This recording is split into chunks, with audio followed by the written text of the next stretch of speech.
Seguimos en Siesta Clandestina, 3517-1705, el WhatsApp de la radio. Como todos los lunes, lo arrancamos para atrás. Hoy, música de series. Acordate, ¿de qué serie era la canción esta que estábamos hablando antes? Escucha. Ahí está. Qué lindo recuerdo. Ya vamos a hablar también con nuestro invitado. Como todos los lunes, la columna del INCAP. Juan Pablo Enrique es contador de la Universidad Nacional de Entre Ríos, docente de Economía de la Universidad Autónoma de Entre Ríos. Hoy nos va a hablar de coyuntura del país, empleo, salarios e inflación. Como todos los lunes, el INCAP se hace presente. Hola, Juan Pablo. Andrés López te saluda. Buenos días, buenas tardes, Andrés. ¿Cómo anda toda la audiencia? Buenos días, buenas tardes, buenas noches. Digamos que es buenas tardes porque si no va a parecer que está grabado esto más tarde. Claro, sí, buenas tardes. ¿Cómo estás, Juan Pablo? Un saludo grande para todos, todo bien por aquí, yo estoy en Pago Entrerriano, acá un día nublado de lluvia, no sé, allá en Córdoba. Acá está fresco, corre un aire helado, se ve que en la sierra ha caído piedra o ha nevado, porque cuando está así es porque ha caído granizo o algo acá cerquita nomás. No sé si escuchaste la canción de la que tenemos la consigna de hoy, si te acuerdas de esta serie. Sí me acuerdo y me rememora un spot publicitario que vi el otro día que me generó mucha risa, digamos. No sé si puedo decir, de Guillermo Moreno le pusieron la música de Alf. No le digas al nombre, porque está en un concurso. Pero sí, qué divino, sí la vi, me encanta. Ese spot puede tener muchas músicas distintas que siempre queda bien. Queda muy bien. Sí, yo no sé si lo hizo de esa forma para sumar votos o para restar, pero lo que sí se viralizó y generó mucha risa en el público que lo pudo ver. Hay una tendencia a hacer cierto tipo de publicidades que no importa si queda bien o queda mal, la cosa es que hablen de vos, y hay unos filtros en TikTok que podés hacer con esta canción, así que es como una tendencia. Si lo han hecho es porque garpa. Sí, creo que debe venir por ahí. Son las nuevas estrategias de marketing, de comunicación de este tiempo. Bueno, es que le hablas a otro público también. Mis hijas ven todos estos videos y dicen que le da cringe, que es una palabra para mí nueva, que es como vergüencita ajena, una cosa así. Sí. Qué divino. Qué locura. Coyuntura del país, empleo, salario, inflación, informe del Banco Mundial sobre la clase media, crecimiento de la industria. ¿Todo eso nos vas a hablar hoy día? Sí, tenemos así, es un detalle bastante pormenorizado de lo que está ocurriendo en Argentina, pero por ahí decir, la semana pasada el equipo económico encabezado por Martín Guzmán se reunió y dio algunas directrices de lo que va a ser la última parte del año, ¿no? Y hoy quizá una de las principales discusiones que se viene dando es cómo se da esa dicotomía de salarios versus inflación, digamos. Sí. Lo que propone el gobierno es que el salario supere a la inflación de una vez por todas para poder empezar a recomponer el poder adquisitivo tan dañado de los sectores populares a lo largo de estos últimos años en la Argentina, ¿no? Justamente por eso se están reabriendo paritarias, el otro día cerró comercio en 42%, construcción también. Se están reabriendo bajo la premisa de un nuevo indicador. Recordemos que la inflación semestral fue del 25% en el primer semestre de este año, valga la redundancia, y es importante que la foto concluido el año 2021 sea de un salario superior a los indicadores de inflación, porque de otra forma no hay manera de que este ciclo virtuoso que se espera de la economía comience a dar sus primeros indicadores positivos. Más allá de que, por ejemplo, la industria viene dando indicadores superiores a lo que fue el año 2019, inclusive previo a la pandemia y durante lo que fue la gestión de Mauricio Macri, ¿no? No deja de ser dato alentador esto, a tener en cuenta para el próximo tiempo que se viene en Argentina. Pero hay una sensación, no sé si te pasa a vos, viste que es una cosa que solamente se palpa en la calle, estando en la calle. Hay una sensación como de reverdecer, no vamos a hablar de brotes verdes porque eran frases de otras gestiones, pero hay un reverdecer, hay como oxígeno, se empieza a palpar un poco el crecimiento. Me parece que también tiene que ir acompañado con algunos congelamientos de tarifas y esas cosas, ¿no? Porque te aumentan el sueldo, alcanzas la inflación, pero después tenés otros gastos. Sí, totalmente, es lo que veníamos hablando recién. El tema del aumento salarial tiene que ir en concomitancia, conjuntamente con el control de precios, ¿no? Que no solamente se trata de generar políticas para las góndolas de los supermercados, sino generar por parte del Estado una fuerte intervención hacia aquellos sectores que concentran la economía y que son los grandes formadores de precios, y que es una cuestión que pasa permanentemente en nuestra historia, no es algo nuevo, es algo muy difícil, porque por ahí vos te sentás, como ha pasado en este último tiempo, a consensuar políticas, a generar regímenes de precios estables, y los tipos después no terminan cumpliendo, y eso termina siendo un dolor de cabeza para los bolsillos de la gran mayoría de los habitantes, digamos. No solamente esto tiene que venir en aumento de ingresos salariales, sino también en un fuerte y estricto control por parte del Estado. Necesitamos siempre un Estado más riguroso, más presente,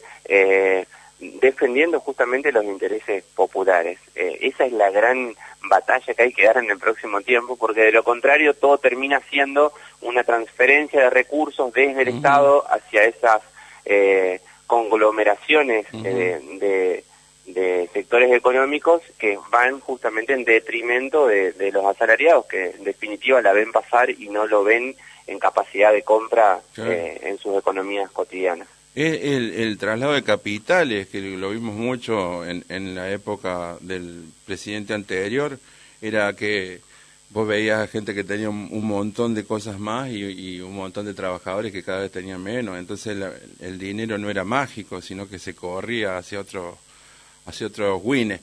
Es difícil también, ¿no? Con esto que hablábamos de las tarifas energéticas. Hoy veía una boleta de luz que llegaba a casa y el kilowatts no aumenta, pero te aumentan un montón de impuestitos al medio que terminas pagando 1.500 pesos más, ponele. Entonces, esto que se veía antes como la dolarización de las tarifas encubiertas, en algunas empresas se sigue haciendo, ¿no? Sí, hay que poner un gran control por parte del Estado y también, a ver, ahora en septiembre se definen dos proyectos de país y dos modelos económicos antagónicos que siempre están en discusión en la Argentina.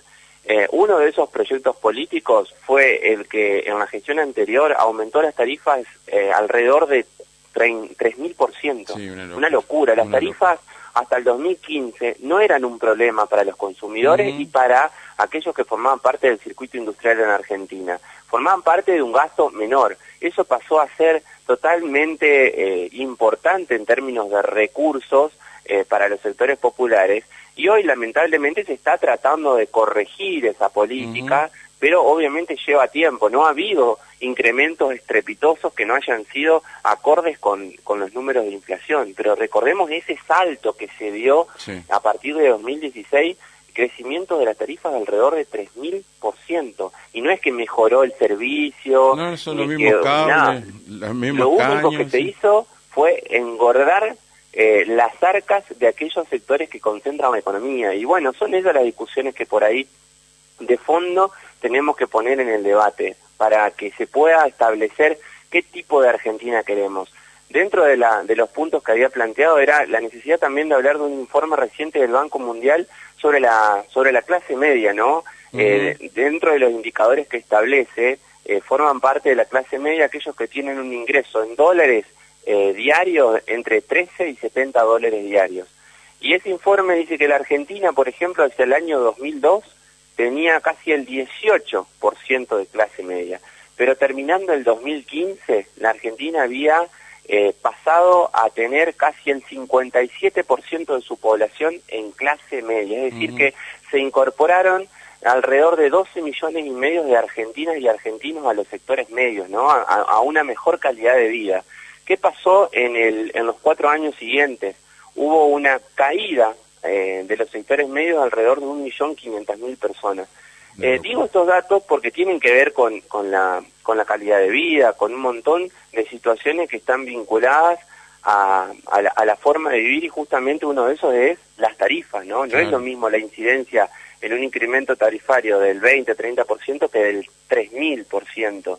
Es ahí donde se licúan los salarios y es ahí donde la capacidad de compra de nuestra clase trabajadora merma, y obviamente después hay que optar entre adquirir bienes esenciales y entre generar una mejor calidad de vida. Era el sinceramiento de precios, creo que le ponían, viste que siempre maquillan las frases. Recuerdo un discurso de Cristina por allá por el 2014 que hablaba de que a un trabajador lo que debía pagar entre alquiler e impuestos era algo así como el 30% de lo que ganaba.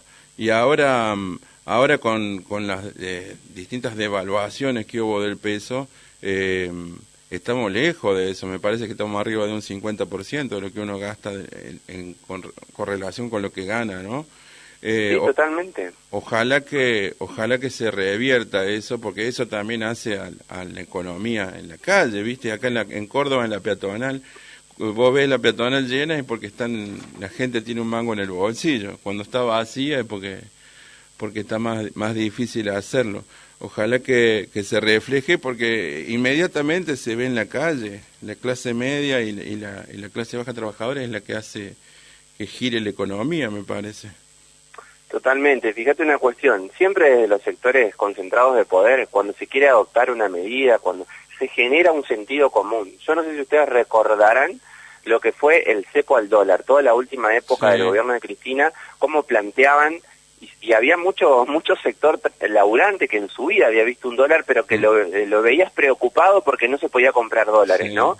Bueno, vinieron ellos, implementaron la salida del cepo al dólar, el dólar creció, con ello crecieron los precios, y fíjense cómo generaron un sentido común para tomar una medida que era estrictamente vinculante con mantener el privilegio de los sectores concentrados de poder en contra de mucha masa vinculada a los sectores populares que apoyó esa medida, porque ellos previamente habían generado la conciencia de hacer tal cosa, ¿no? Y bueno, fíjense, es la batalla cultural permanente de cada día de plantearnos qué modelo de país necesitamos los sectores del trabajo, un modelo financiero de especulación que no tenga en cuenta la industria y la producción, o un modelo que genere trabajo, con trabajo asalariado, con buenas remuneraciones, que sea competitivo, pero siempre bajo la dignidad de buenos salarios que permitan sostener el rumbo de la economía a través de la potenciación del mercado interno, que es el que genera el 70% del trabajo en Argentina.